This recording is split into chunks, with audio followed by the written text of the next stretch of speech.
कहते हैं राजनीति में ना कोई स्थायी दोस्त होता है ना दुश्मन। सियासत में सब कुछ सिर्फ सत्ता का केंद्र ही होता है, चाहे वो दोस्ती हो या फिर दुश्मनी। बंगाल की राजनीति में कुछ ऐसा ही हो रहा है। नमस्कार, आपके साथ मैं हूं सुमेरा खान। पश्चिम बंगाल में चुनाव होने में अभी करीब 4 महीने का वक्त है, लेकिन बंगाल की सियासी तपिश पूरा देश शिद्दत से महसूस कर रहा है। ममता बनर्जी ने बगावत कर बीजेपी का दामन थाम चुके शुभेंदु अधिकारी को सबसे बड़ी चुनौती दे दी है। ममता बनर्जी ने नंदीग्राम से भी चुनावी मैदान में उतरने का ऐलान कर दिया है। ऐसे में सवाल लाजमी है कि ममता बनर्जी ने नंदीग्राम से चुनाव लड़ने का ऐलान आखिर क्यों किया? ममता बनर्जी ने क्यों कहा कि नंदीग्राम उनके लिए लकी है?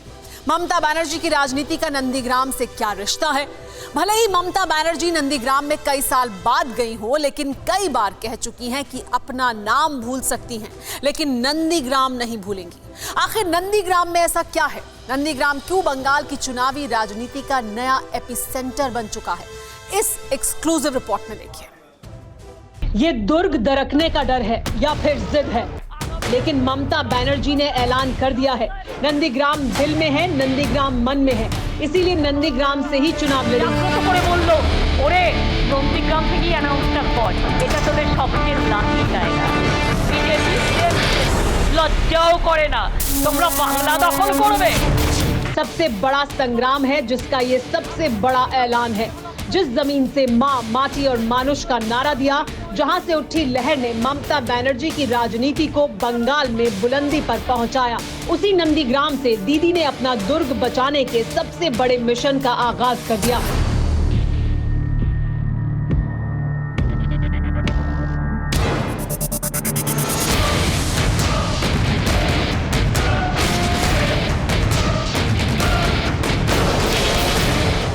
नंदीग्राम की जिस माटी ने ममता बनर्जी के संघर्षों की गाथा देखी, जिस नंदीग्राम से कूचकर ममता बनर्जी ने पश्चिम बंगाल की सत्ता पर 34 साल से काबिज वामपंथियों का किला छिन्न भिन्न कर दिया था, दशक भर बाद ममता बनर्जी उसी नंदीग्राम में सबसे बड़ी चुनौती का आगाज करने पहुंची थी। लिहाजा दावे थे तो वादे भी थे और तरकश में बीजेपी के लिए तीखे तीर भी। ममता बनर्जी अब तक भवानीपुर सीट से चुनावी मैदान में उतरती रही हैं। ये पहला मौका है जब उन्होंने नंदीग्राम से चुनाव लड़ने का ऐलान किया है। खास बात यह है कि नंदीग्राम का इलाका शुभेंदु अधिकारी का गढ़ माना जाता है।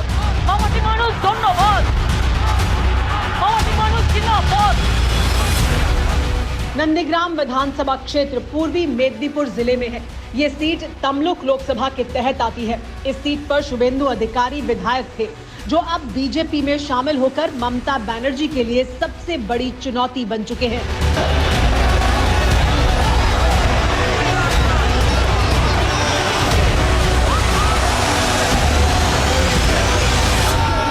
इतना ही नहीं, नंदीग्राम की राजनीति पर अधिकारी खानदान की छाप रही है। ये इलाका शुभेंदु अधिकारी का गढ़ माना जाता है।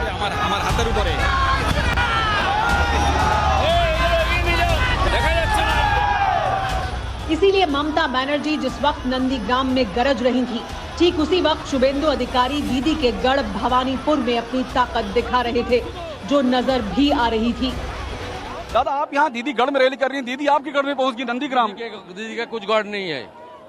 2019 में भाजपा ने हाफ कर दिया था, 21 में साफ होने वाला है। और वो वहाँ से लड़ने का ऐलान कर रही है। दीदी का कोई गढ़, दीदी का जो पोलिंग स्टेशन है ना, मित्रो इंस्टीट्यूशन, वहाँ भाजपा का लीड है। 400 plus vote lead. Mamata Banerjee के गढ़ में भगवा लहर बदलाव की बयार का इशारा दे रही थी। ये भीड़, ये नारे, जय श्री राम के जयकारे बंगाल की राजनीति का नया दृश्य दिखा रहे थे। हमारे हाथेर ऊपर है।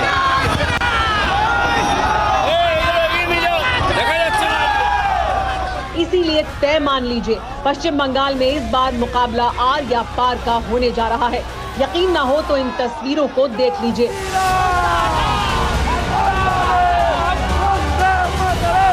पसीना तो आएगा, गर्मी है, बीजेपी का रक्त है। शुभेंदु अधिकारी के रोड शो पर पथराव किया गया, दुकानों में तोड़फोड़ और लूटपाट भी की गई।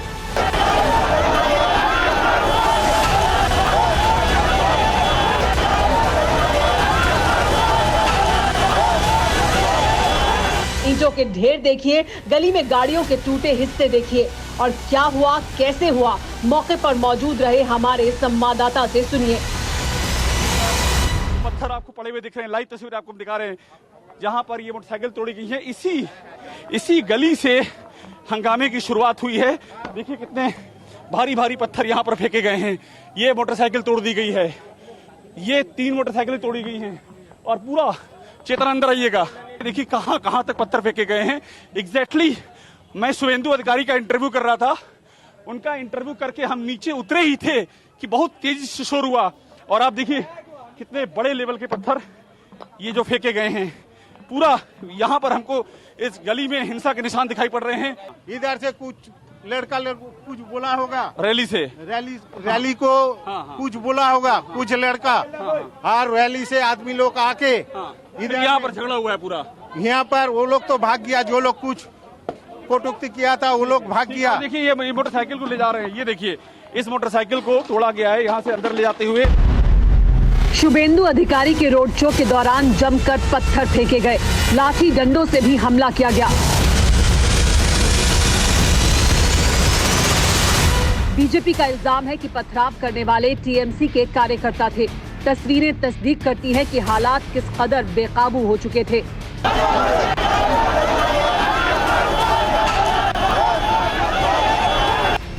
पत्थरबाजी का ये दृश्य ममता बनर्जी के गढ़ भवानीपुर का था, जो नंदीग्राम से भी चुनावी मैदान में उतरने का ऐलान कर चुकी हैं। इसीलिए शुभेंदु अधिकारी से सवाल जरूरी था। जवाब क्या मिला, सुनिए।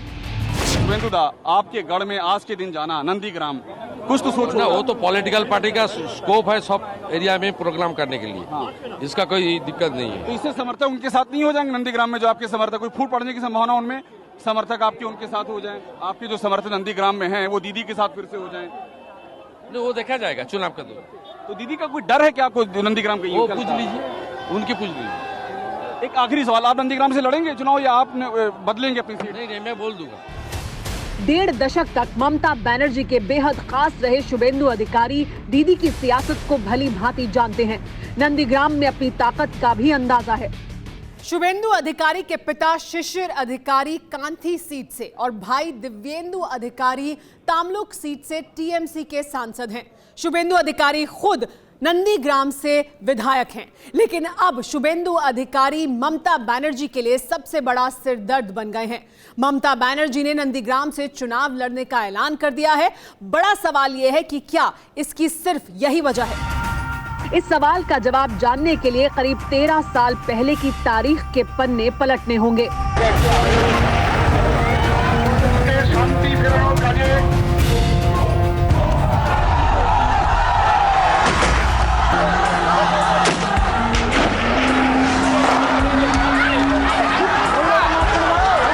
ये वो दौर था जब बंगाल की राजनीति 3 दशक से लाल रंग के झंडे में लिपटी थी। लेफ्ट के लाल रंग के सिवाय बंगाल में कोई और रंग नजर नहीं आता था।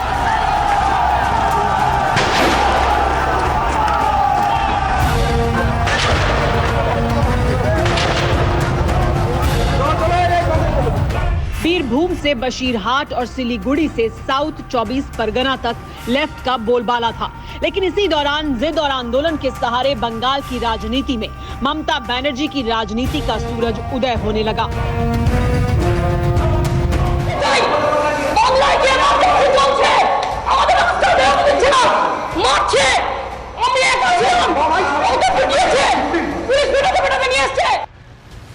सिंगूर आंदोलन के बाद ही ममता बनर्जी की इमेज को नया आयाम मिला। ममता बनर्जी बंगाली मानुष के मन में गहरी पैठ बना चुकी थी।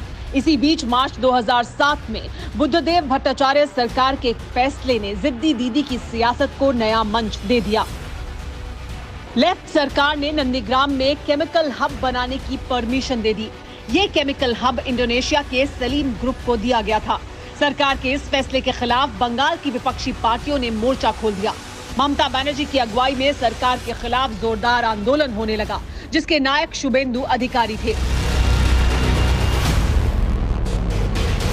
इसी दौरान एक तारीख बंगाल में लेफ्ट के पतन की शुरुआत लेकर आई।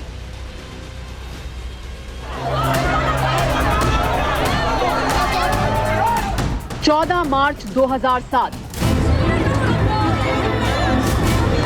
नंदीग्राम में जमीन अधिग्रहण के खिलाफ आंदोलन उग्र होने लगा था, जो 14 मार्च 2007 को हिंसक हो उठा। पुलिस ने प्रदर्शनकारी किसानों पर फायरिंग कर दी, जिसमें 14 लोगों की मौत हो गई थी। कई लोग जख्मी हुए। 100 से ज्यादा किसानों के गायब होने का दावा किया गया। लेकिन इस हिंसा की परिणति बंगाल में वाम मोर्चा के 34 साल लंबे शासन के अंत के तौर पर हुई थी। पुलिस फायरिंग में 14 किसानों की मौत के बाद नंदीग्राम देश ही नहीं दुनिया की सुर्खियों में छा गया था। सरकार को आखिरकार अपना फैसला वापस लेना पड़ा, लेकिन तब तक ममता बनर्जी पश्चिम बंगाल के जनमानस के मन में अपनी पैठ बना चुकी थी। किसानों से लेकर बंगाली बुद्धिजीवियों तक का समर्थन बंगाल की बेटी को मिलने लगा। धीरे धीरे लेफ्ट विरोधी लहर ममता की आंधी में तब्दील हो गई। इस सफर में दीदी 100 से अधिक बार जेल गईं। 2011 के चुनाव में मां, माटी और मानुष का नारा दिया गया। ये नारा महाश्वेता देवी के उपन्यास से लिया गया था। ममता का नारा बंगाल में हिट हो गया। मां, माटी और मानुष के नारे के सहारे ममता बनर्जी लेफ्ट के 3.5 दशक के सख्त को तार तार कर 2011 में पहली बार बंगाल की सत्ता के सर्वोच्च सिंहासन पर काबिज हुई। और इसमें उनके राइट हैंड रहे शुभेंदु अधिकारी, जिन्हें नंदीग्राम का नायक कहा जाता है। कहा जाता है कि नंदीग्राम आंदोलन की पूरी रूपरेखा शुभेंदु अधिकारी ने ही बनाई थी, जिन्होंने अब जय श्री राम के जयकारे के साथ दीदी के दुर्ग को दरकाने के लिए सौगंध ले ली है। इस चुनौती का एहसास ममता बनर्जी को भी है। दीदी को भी पता है कि 2021 की राह आसान नहीं है। इसीलिए ममता बनर्जी 5 साल बाद नंदीग्राम पहुंची। नंदीग्राम में अपनी पहली चुनावी रैली की। नंदीग्राम को अपने दिल के सबसे करीब बताया। नंदीग्राम से चुनाव लड़ने का ऐलान किया। वॉशिंग पाउडर भाजपा यही तो होएगा आजकल। पश्चिम बंगाल का ये इतिहास है कि सत्ता में रहने वाली पार्टियां दशकों तक सत्ता में रहती हैं। लेकिन किसने सोचा होगा कि ममता को चुनौती उसी बीजेपी से मिलेगी, जो चंद बरस पहले तक बंगाल की राजनीति में हाशिए पर थी। इसीलिए ये तय है कि 2021 में बंगाल की राजनीति के कई और रंग अभी बाकी हैं। अड़ी सोमवार से शुक्रवार शाम 6 बजे सिर्फ TV9 भारतवर्ष पर।